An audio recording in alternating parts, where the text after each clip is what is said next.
you have an opportunity to create glass crystalline volumes that show and highlight the what is really the historic element of the surf club.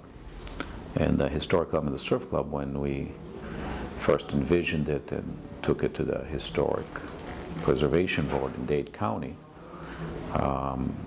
that concept of preservation is what made it a unique destination, meaning you can then go from Collins Avenue and walk through the historic building and come onto the beach.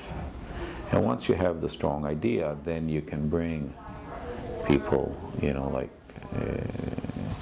Joseph Duran, who works on the interiors, or you can bring, you might want to open the door for them.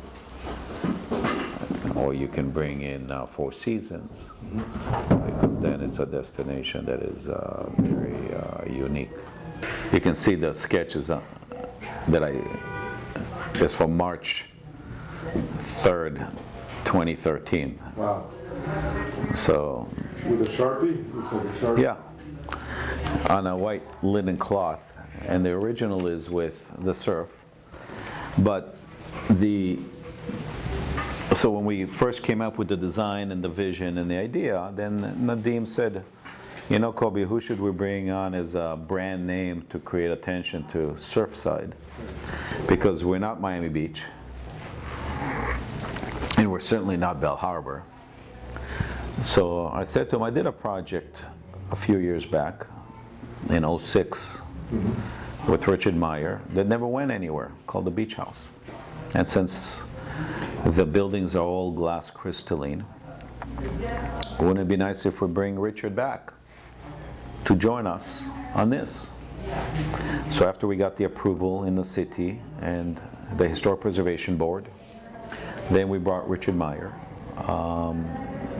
and then we brought in Four Seasons, and then Joseph Duran came from Nadim's wife as the interior designer for the hotel. And that has been the team, as well as Fernando Wong for the landscaping. And it's been a pretty good team. A lot of strong people bought there. It's one of the few properties that, again, the history is that has 900 feet on the ocean, and it's the beach club for certain folks who lived in Indian Creek. So you had a house on Indian Creek on the island, and you can play golf and go to the club on Indian Creek. And then when you're done golfing, you can go to the beach at the beach club. And there's a ballroom, and you can dance, and you can have parties. And then, if you wanted to, you can also jump into your yacht, because your yacht can be up the street in Bell Harbor in the marina.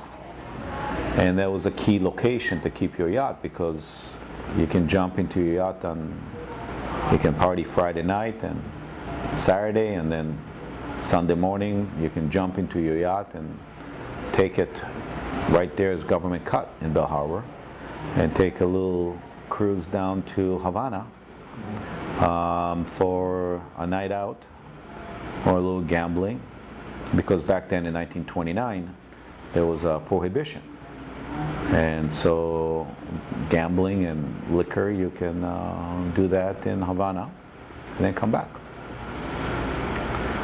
So the surf club is back to its original glory. Actually, when we went to the Historic Preservation Board, and Mitch Novak is the chairman, and a few folks said to me, Kobe, it's nice that you're building this luxury condominium on the ocean, and we'll agree to take the cabanas on the south side and move them to the ocean where Winston Churchill painted. But how do we know that we'll be able to use the building as a public space, meaning it's always been walled off, and you're telling us you're going to open it up to the street, but how do we know that we'll be able to walk through the building? And that's when I said to the client Nadim, why don't we make it into a hotel where the original courtyard was? We'll float a glass volume, which basically currently is where the hotel is, And the historic clubhouse with its ballroom and restaurants and food and beverage and indoor-outdoor courtyards will be basically the lobby and the public areas for the hotel. And that's what it became. That's how it evolutionized, if you will. And that created an opportunity that people who were never able to enter the historic strip club, because it was an exclusionary club, would now be able to use the public areas and enjoy them in perpetuity.